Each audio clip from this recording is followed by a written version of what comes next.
welcome to the F1 Debate Show. Whoa, whoa, whoa, stop the intro. Where's Lyle at?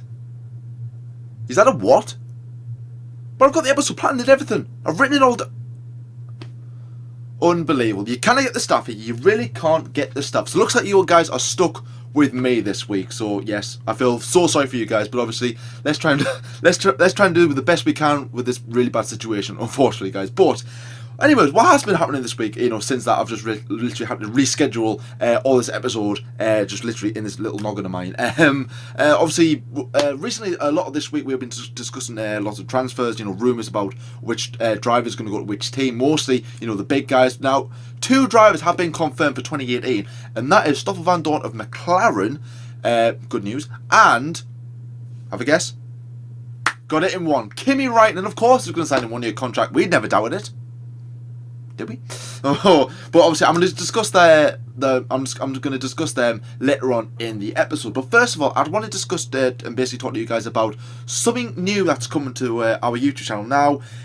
It's new for us, but it's not really new on YouTube. We're basically going to do an F1 2017 career mode. Now, we did a teaser trailer a couple of weeks ago about announcing our driver, really, of what he's going to do. Well, not really what he's going to do, what his name is, really. And if you haven't seen it already, then obviously click the I button above, and obviously then it'll just show you a nice cool trailer that I quite liked it, to be honest, about it's just like a little teaser thing. It's nothing really, it doesn't really give anything away, to be honest with you, but basically the name of the guy that we are creating in the F1 2017, the F1 2017 gaming world, is called Bailey Harrison. Now he's going to be driving for Sauber on a 1-year contract alongside Pascal Wehrlein. So Marcus Ericsson picked up his bags, he's away, and Bailey Harrison is going to take his place for 2017, and God only knows where he could end up in the future. So obviously, if you do want to follow that series with us, then please hit the subscribe button, and obviously just stay tuned with us for obviously whenever we upload that series. I don't know when the first episode will be out. I know the game is out now, so there might be an episode out, up now, but at the time of recording, I don't really know, because obviously I'm still waiting for the game to go live. So obviously you've got to go on and edit it and everything, record, edit and stuff like that. And obviously we're going to try and work back and forth, and that's a cool thing as well, because we have something.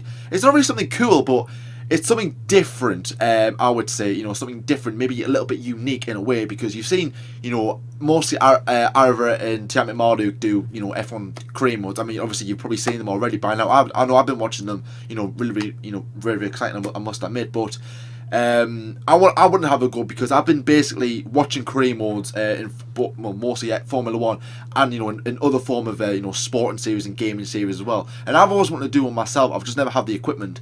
And now, obviously, me and Lyle is going to be able to. You know what I mean? We've been basically practicing these past couple of months. I think we came up with the idea about probably March, April time, when the season just got started. So I was like, we should do that. We should have a go at it. And obviously, Lyle was a bit like, we're a debating show channel. But the more, digged at him, he was like, all right, yeah, let's have a go. We had a couple of trial runs in F1 2016. The content looks great. We've got a plan. So I hope you guys do enjoy it as well. As like I said, if you do want to follow that, please hit the subscribe button and follow that series with us if you do like gaming. So obviously we're throwing even more options for you guys. If you don't like watching our debate shows, watch our gaming series. Vice versa, if you don't like watching our gaming series, then keep watching the F1 debate show every Saturday at 6 PM GMT, BST, whatever you want to call it, depending where you are in the world. So obviously that's just like a little announcement out the way with. Now down to the nitty gritty with stuff. Basically the main topic of this episode is basically just transfer confirmations and about what I think of them, because obviously Lyle's not here. If you're watching this, where are you? Honestly, what are we doing here? Racing or recording the F1 debate show on our own? It's just unbelievable, guys, honestly.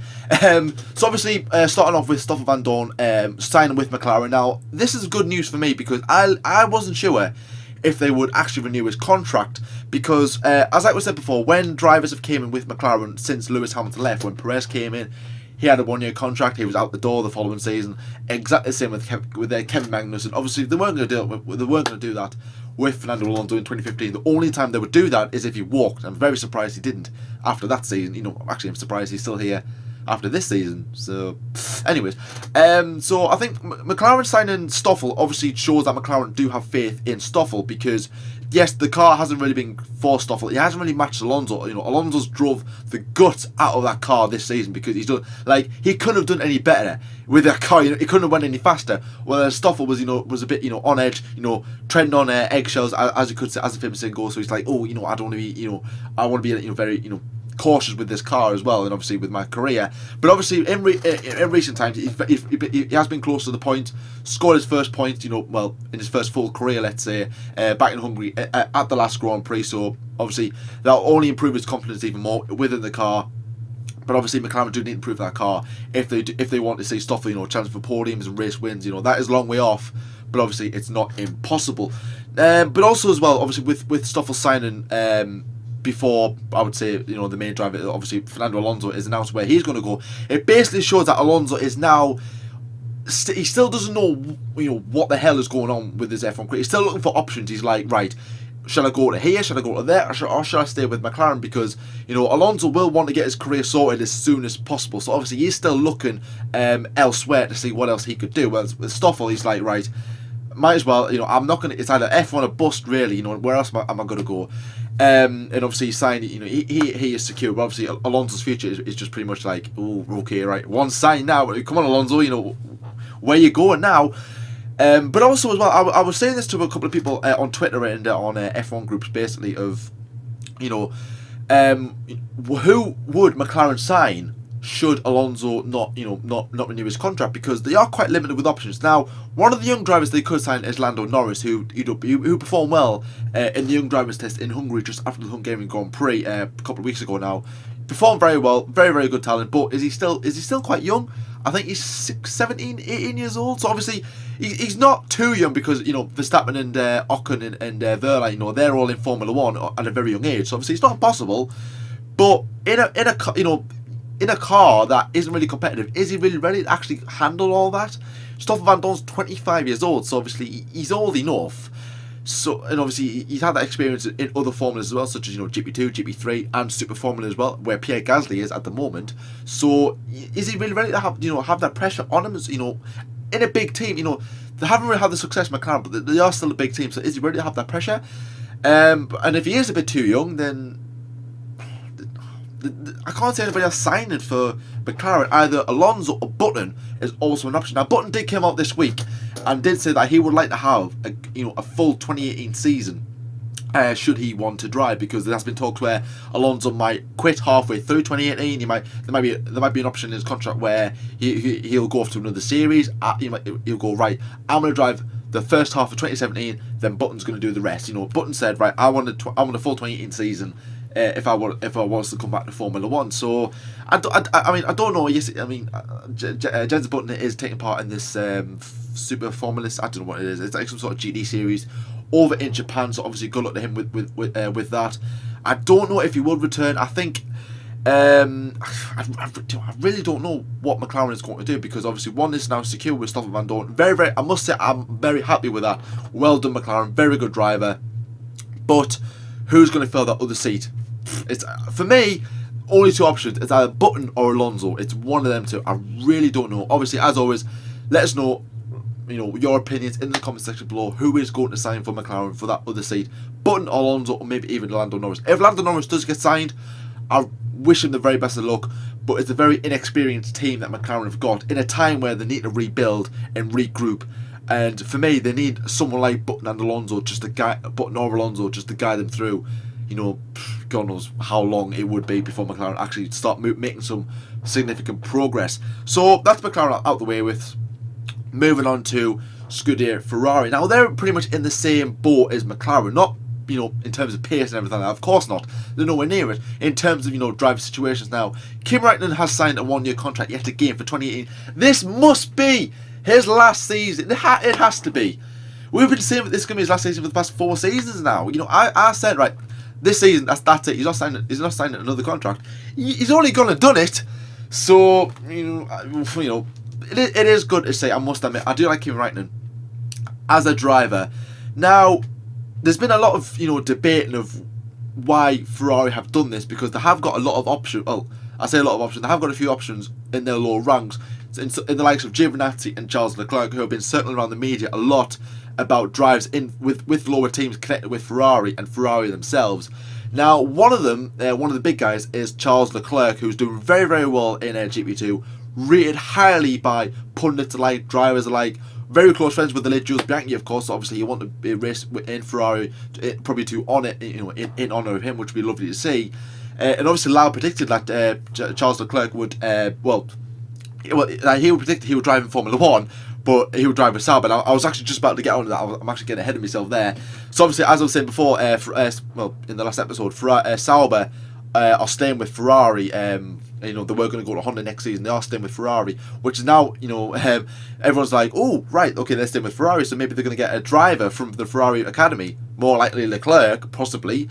Now that Raikkonen is signed, and obviously I'll probably, I'll join up the dots in a bit, and obviously, just to keep him there for a season, obviously give him the experience, and obviously that will help Sauber out financially as well.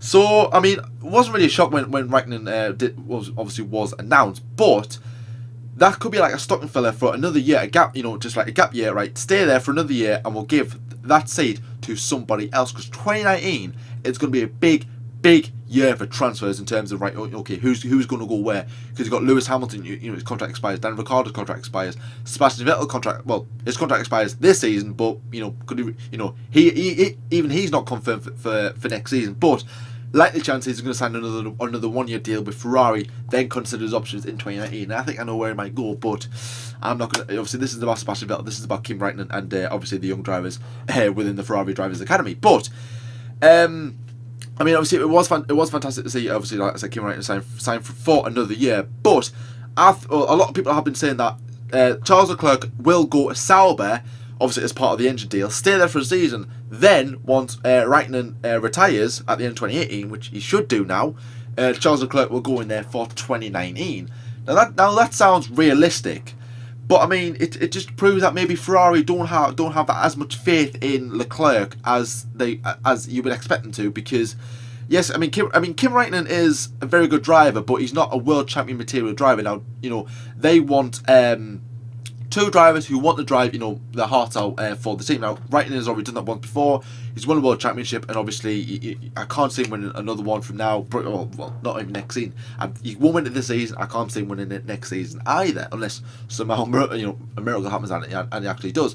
But everyone's been saying that Raikkonen is the perfect teammate, because as we're seeing, more example in Hungary, he'll keep behind Sebastian Vettel. He'll put the team before himself, which is what Ferrari want in a driver. So obviously they know Raikkonen can do that. So they're like, right, okay, we'll hang on to him for another year, give Leclerc a chance, and maybe bring in Leclerc and sit him down and go, right, you see what Raikkonen can do. You're going to do the same, because obviously whoever's in that number one seat of Ferrari next season or in 2019, could depend of how Ferrari is going to approach their strategy and stuff like that.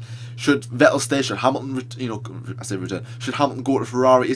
I really don't know. So obviously I don't want to confuse things a bit. I don't want to really predict things and confuse things for you guys. But basically, I think that is what is going to happen. Raikkonen will sign for, obviously, stay with Ferrari for another year. Leclerc will come in once his time is up, and